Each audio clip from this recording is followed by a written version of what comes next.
For 82 years, the Pacific concealed not just a lost carrier, but a riddle.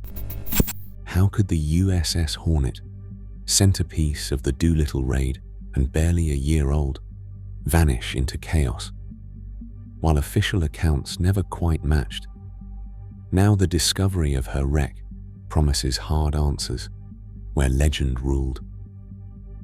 What secrets about her final hours are buried in the scars that only the deep could preserve? USS Hornet entered the world's greatest conflict as the newest of her class. She was commissioned on October 20th, 1941. At 827 feet from bow to stern, her flight deck stretched longer than 2 football fields, and it was designed to launch and recover dozens of aircraft with barely a moment's pause. She carried the weight of 20,000 tons and could reach 34 knots, outpacing many ships built for speed alone. Her hull bristled with 8 5-inch guns and a battery of anti-aircraft cannons, a floating fortress built for the unpredictable war that had just exploded across the Pacific. But what truly set Hornet apart was not just her size or firepower. It was her timing. She joined the fleet weeks before Pearl Harbor, at a moment when American carriers could be counted on one hand. Each new deck was a rare and irreplaceable asset. Every officer and sailor aboard understood that Hornet was not simply a ship, but a symbol of hope and a weapon the nation could not afford to lose. With a complement of over 2,000 men and the capacity to carry 81 planes, she was built for fast carrier warfare, meant to strike hard and move faster than the enemy could react. As the Pacific War gathered momentum, Hornet stood ready at the heart of a small but determined carrier force. Her future missions would demand audacity, secrecy, and risk, qualities that would soon turn her into a household name and eventually a target. For now, she was the Navy's newest promise, launched into a world already on fire.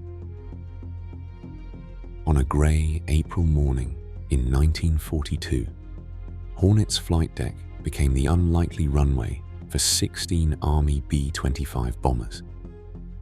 The Doolittle raid had begun. Under sealed orders, Lieutenant Colonel James Doolittle and his crews launched toward Japan, knowing there was no plan to bring them back. The bombers roared off the carrier's deck, each one carrying the hope of a nation shaken by war. Their targets were Tokyo and other Japanese cities. It was an audacity meant to prove that the enemy's homeland was not beyond reach. The raid jolted Japanese command and electrified headlines around the world. Hornet, barely half a year in service, was suddenly famous and firmly in the crosshairs. But fame brought a price. Only weeks after the raid, Hornet joined the pivotal Battle of Midway. Her air crews launched wave after wave against the Japanese fleet. On June 6th, Hornet's aircraft helped sink the cruiser Mikuma, but the cost was staggering. Torpedo Squadron 8, flying outdated Devastators, attacked without fighter cover. Out of 30 men, only Ensign George Gay survived, floating alone in the Pacific as the battle raged around him. Their sacrifice earned Hornet's crew a place in history and a Presidential Unit citation, but it also left the ship's decks marked by loss. By summer's end, Hornet was one of the last remaining fleet carriers the United States could field in the Pacific. Every mission grew more desperate. Each victory seemed to tighten the noose, as Japanese planners vowed to hunt down the carrier that had struck their homeland. The stage was set for the next clash, where survival would depend on seconds, skill, and luck. Explosions tore through the Hornet just after sunrise on October 26, 1942.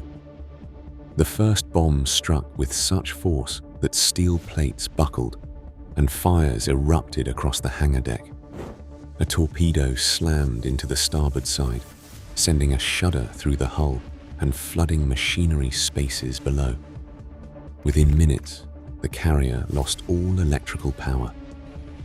Elevator motors froze, radios went silent, and the great ship began to list as seawater poured in. On the bridge, Captain Charles P. Mason barked orders as damage control parties rushed below. Men in heavy gear crawled through smoke-choked corridors, dragging hoses and hauling wounded crewmates to safety. In the engine rooms, sailors worked by flashlight, knee-deep in rising water, fighting to keep the pumps alive. The heat from burning aviation fuel warped bulkheads, and ammunition threatened to cook off at any moment. Above, the anti-aircraft gunners kept firing, even as enemy planes circled for another pass.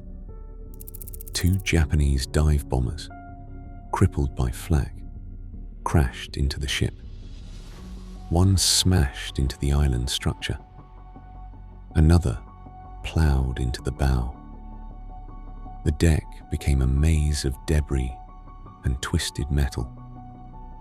But the crew held their posts, dousing flames and dragging bombs overboard when they could.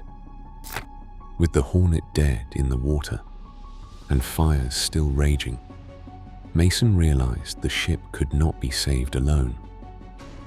He ordered preparations for towing, knowing that only outside help stood between the carrier and the bottom of the Pacific.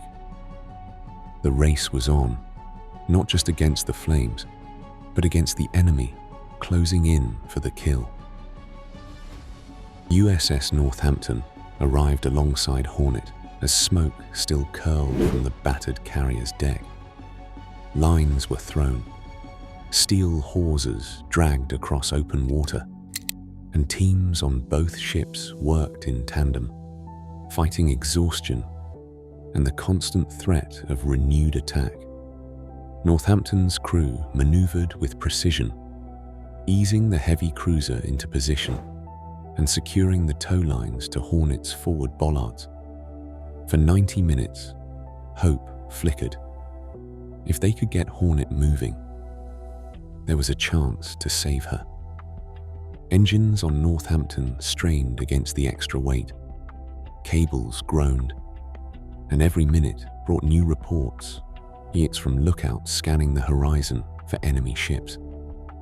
On Hornet's bridge, Captain Mason and his officers calculated options, weighing the ship's growing list and the stubborn fires below. Damage control parties rotated in and out, faces blackened with soot, relaying word from the engine rooms that pumps were losing ground. The tow cables snapped taut, and for a brief moment, Hornet inched forward. Just a few feet, then a few more. But the carrier's wounds ran too deep. Flooded compartments dragged at her hull, and the list grew steeper with every passing minute. Communications between the two ships grew tense as Northampton's engines threatened to overheat, and the strain on the cables risked tearing loose the battered bow. With enemy forces closing in, the window for rescue narrowed to minutes, not hours. The order came down. Abandon the tow. Northampton released the lines, and Hornet drifted, powerless, as the last hopes of saving her faded. The men who had fought so hard to keep her afloat now faced a new reality. Survival would mean leaving their ship behind. As the last men left Hornet's battered decks, 2 American destroyers closed in for a final duty. USS Mustin and USS Anderson fired more than 400 5-inch shells into her hull, aiming for the waterline and engine spaces. 9 torpedoes followed, churning the sea but failing to break her stubborn spine. Many ran hot and straight. Others struck, but did not explode. The carrier, shrouded in smoke and silence, refused to go under. With enemy ships approaching, the destroyers withdrew, leaving Hornet alone as darkness crept across the Pacific. Japanese destroyers found her still afloat and delivered the finishing blows with 4 torpedoes. The great ship rolled and slipped beneath the waves, taking 140 sailors with her. Hornet's final moments were not quiet surrender, but a drawn-out struggle. Gun crews fired until the last order. Steel resisted both friend and foe, and the cost of war was written in the number of men lost.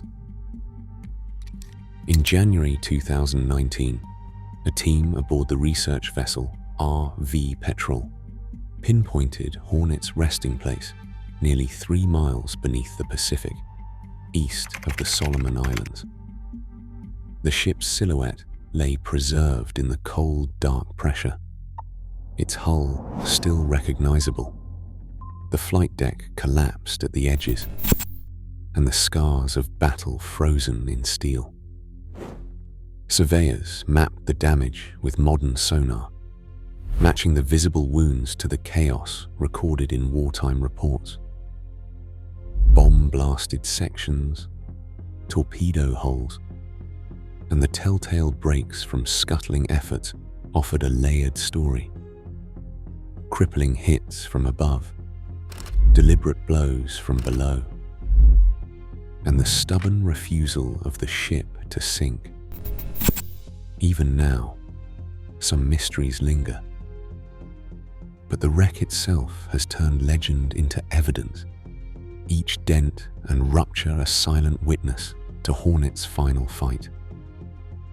Deep below, Hornet's steel still bears silent witness, proof that even after decades the ocean can confirm or challenge what we think we know. Each new discovery redefines history's boundaries. What else waits in the dark, ready to rewrite our past? Share your thoughts below.